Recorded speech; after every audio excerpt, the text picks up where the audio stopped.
তো বন্ধুরা সবাই কেমন আছো? আশা করছি ভালো আছো। তো আজকে দেখতেই পাচ্ছ রান্না শুরু করে দিয়েছি, তারপর থেকে ভিডিওটা তুললাম।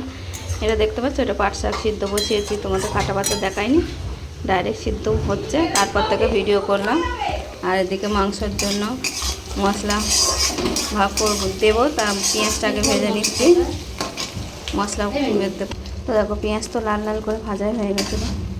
তারপরে যে মশলাটা দিয়ে দিলাম, নুন হলুদটা দিয়ে দিয়েছি, নুন দিয়ে ভালো করে মশলাটা কষিয়ে নেব। আজকে দুপুরে তো এই মাংস করবো, শাক ভাজা দেখতেই পাচ্ছ, শাক সিদ্ধ করলাম, আর মাছ করবো আলু পটল দিয়ে। তোমাদের কি রান্না হচ্ছে বন্ধুরা কমেন্ট করে জানিও। তো দেখো শাকটা তো নামিয়ে নিয়েছি, নিয়ে কালো জিরা শুকনো লঙ্কা ফোড়ন দিয়েছি। এবার কেটে রাখা পেঁয়াজ লঙ্কাগুলো একটু ভেজে নেবো লাল লাল করে। পেঁয়াজের লঙ্কাটা দিয়ে দিয়েছি, তোমরা যেমন ঝাল খাবে সেই আন্দাজে ঝাল দেবে। একটু শাক তো আমাদের একটু ঝাল বেশি খায়, তাই জন্য একটু লঙ্কা দিয়েছি, কাঁচা লঙ্কা চারটা কেটে দিয়েছি। আর ওদিকে মাংসের মশলা হচ্ছে, দেখো কষা।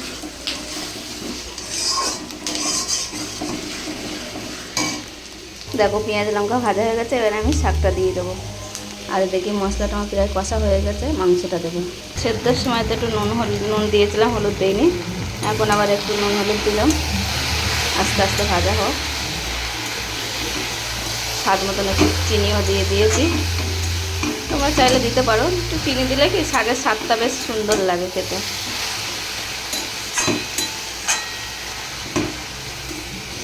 এইদিকে মশলাটা আমার কষা হয়ে গেছে,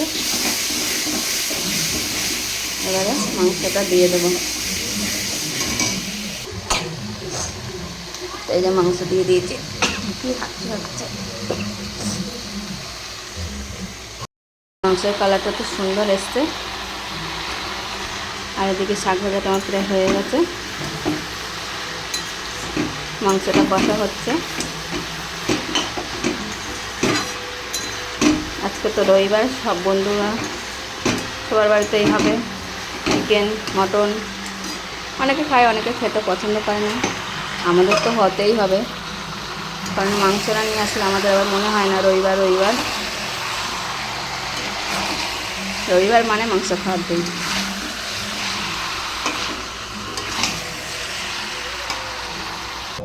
তো এই যে শাকের আমার ফাইনাল লুক, শাক নামিয়ে নিয়েছি, কড়াই বসিয়ে দিচ্ছি মাছের তরকারি করার জন্য, মাছ ভাজার জন্য। তো এই যে মাছ ভাজার জন্য বসিয়ে দিয়েছি, আর এক পিস আছে, সঙ্গে হয়নি। দেখো মাংসটা তো কষা আমার হয়ে এসছে, আর একটু হবে, আর একটু হোক, তারপরে আবার দেখো মাংসটা তো খুব সুন্দরভাবে কষে নিলাম। এবার আমি মাংসের তরকারিতে জল দিয়ে দেবো। আর এদিকে মাছ ভাজা হয়ে গেছে, এদিকে সাইডে পটলগুলোও দিয়েছি ভাজার জন্য, পটলগুলোও ভেজে নেবো, নিয়ে তরকারি বসাবো। ভাজা আলুগুলো দিয়ে দিয়েছি, জলও দিয়ে দিয়েছি, ভালো করে ফুটিয়ে গরম মশলা দিয়ে নামিয়ে নেবো।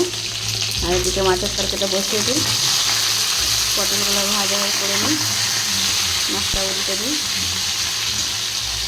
পাঁচফোড়ন তেজপাতা ফোড়ন দিয়ে কেটে রাখা পেঁয়াজ দিলাম, পটল ভেজে তুলে নিয়ে আলুগুলো দিয়ে দেবো। এবারে দেখো মাংসটা ফুটছে, মাংসের কালারটা দেখো কি সুন্দর এসছে।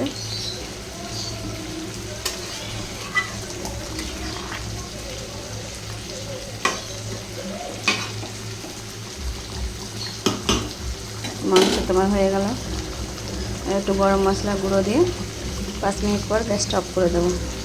আর এদিকে পেঁয়াজ ভাজা ভাজা হয়ে গেছিলো, আলুটা দিয়ে দিয়েছি, আলুটা ভাজা ভাজা হোক, মশলা দিয়ে দেবো, মশলা হলুদ দিয়ে দিলাম, ভালো করে কষিয়ে নেব।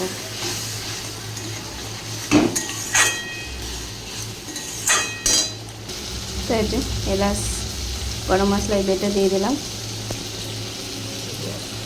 একটু ভালো করে, তরকারিটা বেশ সুন্দর হয়েছে, এলাচ বেটে দিয়েছি, তরকারিটা সুন্দর খেতে লাগবে। 5 মিনিট ফুটিয়ে নামিয়ে দেবো। আর এদিকে মাছের তরকারি মশলা প্রায় কষা হয়ে এসছে, জল দিয়ে দেবো।